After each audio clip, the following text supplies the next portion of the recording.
তো দর্শক আসসালামু আলাইকুম। তো দর্শক যাকে দেখতে পাচ্ছেন তার নাম হচ্ছে আখি। আখি অনেক হতদরিদ্র পরিবারের মেয়ে। তার মধ্যে আখির বাবা বিয়ে করে চলে যায়। বেশ কিছুদিন পর তার মাটা মারা যায় চিন্তায় চিন্তায়। আখির বড় একটা ভাই ছিল, ভাইয়ের কাছে আখি ছিল, কিন্তু আখির ভাই বিয়ে করে আলাদা হয়ে যায়, তারও আর কোনো খোঁজখবর নেয় না। আঁখি যে পৃথিবীতে কারো পাশে ছায়া হয়ে থাকবে বা একটু মাথা গোঁজা ঠাঁই করে থাকবে সেই জায়গাটুকু নেই। শেষমেশ আঁখি তার দাদির কাছে থাকে, দাদি চলতে ফিরতে পারে না।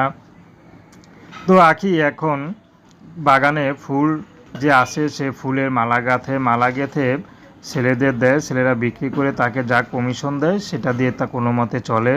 তো আঁখির বিয়ের বয়স হয়েছে, বিয়ে শাদী করবে, অভাবের সংসার, আঁখি যাচ্ছে ভালো একটা জীবনসঙ্গী।